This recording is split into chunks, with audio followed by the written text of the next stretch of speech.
I love this time of year because of football.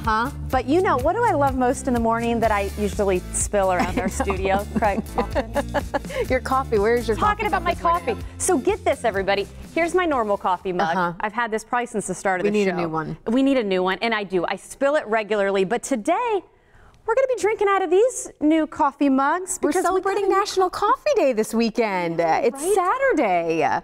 So, yeah, we cannot live without it. We're a morning show, right? It happens. So, and it's interesting to share some insight into this. We're not alone, I think, on this, right? No. When people ask how many cups we drink, we're like, more like how many pots do I drink? But it's been fun learning about coffee to kind of celebrate today. Something I didn't know, apparently, coffee is actually a fruit. Okay, that's exactly the one I was going to read because that's the most surprising. We're starting with fruit. Coffee's a fruit. And a few things. Coffee used to be originally a food. And get this, it's the second most traded commodity on Earth. I also learned that you can overdose on coffee as well. I think it's like 100 cups, though. Okay, so we're not there yet. I already talk fast enough. Could you imagine how fast I would be talking if I did that? There's a reason why we're talking about all this, though. Well, Big Storm Brewery is known around the Bay Area for their tasty craft beers, but they're churning out some new ideas all the time, including handmade ice cream and now their own brand of gourmet coffee. In fact, Big Storm Coffee has given us the honor of creating a very special limited edition blend. Take a look. One cup of coffee, then I go. I was given a challenge to come up with a blend for Tampa Bay's morning blend. So first, when I wanted to come up with a blend, I had to see what coffees I have and look to see what attributes I would like in the coffee. But since it's a morning blend, I would like to get some cherry flavors, some chocolate flavors into that attribute. And I would usually use either my Brazil coffee or Colombian coffee to pull out that chocolate that I would like. And also, I will get some Ethiopian, which has berry flavor to it. And then once I do that, I will blend the coffees together and go to the roasting machine and roast the coffee. If you look right here, you will see the coffee is actually being roasted. Now, as you can see, the coffee is turning from the green stage and is now a more caramel color. I figured the coffees that I wanted to use, added them together and grinded them up.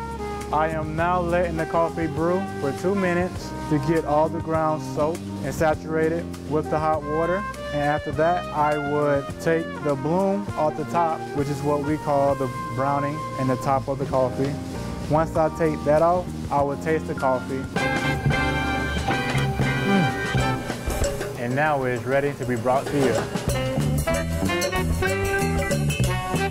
There we go. I know. Thank you, Chris. That was awesome. All right, let's go ahead and try that. And also this morning is L.J. Gavoni, co-owner of Big Storm Brewery and Big Storm Coffee. Cheers, cheers. What an honor. Thank you so much. Thank you. Yes, can I get you some? Yes. Please. All right. I want to be careful not to spill this. Yeah, I've already. It's still hot. And the fact that this doesn't have a top, it could be really messy. I'm a little scared, but it's a good thing I'm over here.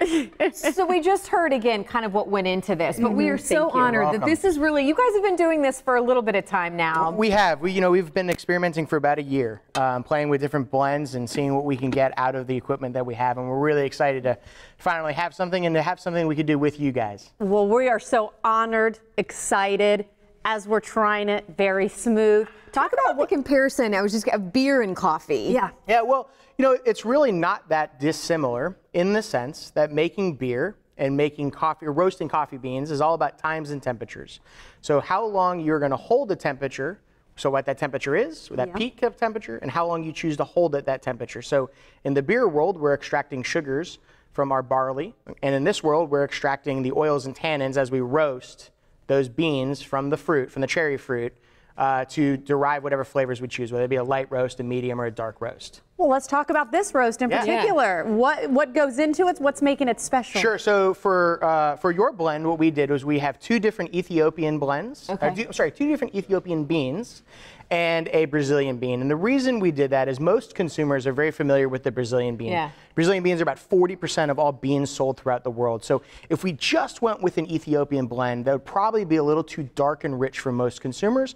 That's why we paired a lighter and darker roast together with the more popular Brazilian And we bean. saw Chris do a little bit of that. Real quick, where can we get this? Yes, we need an absolutely. unlimited supply. Well, for you all, we'll always have it available, but it is available in the tasting rooms in Clearwater specifically. It'll be there. It is available by the cup and by the bag. It is also available for sale on our website, bigstormbrewery.com. So true story, I normally have creamer in my coffee all the time. This is so good though. I don't even have That's creamer awesome. in it. No, and we That's have a the huge creamer deal. here, and she's not even using it. So there you go. Doesn't even need it. That's Cheers awesome. again. Cheers. Thank you for having us. Thank you. Thank Go you get for the, doing the morning this. blend coffee. We love it. Cheers. Love it. Well, also things we love. Dancing with the Stars is back for their season premiere tonight.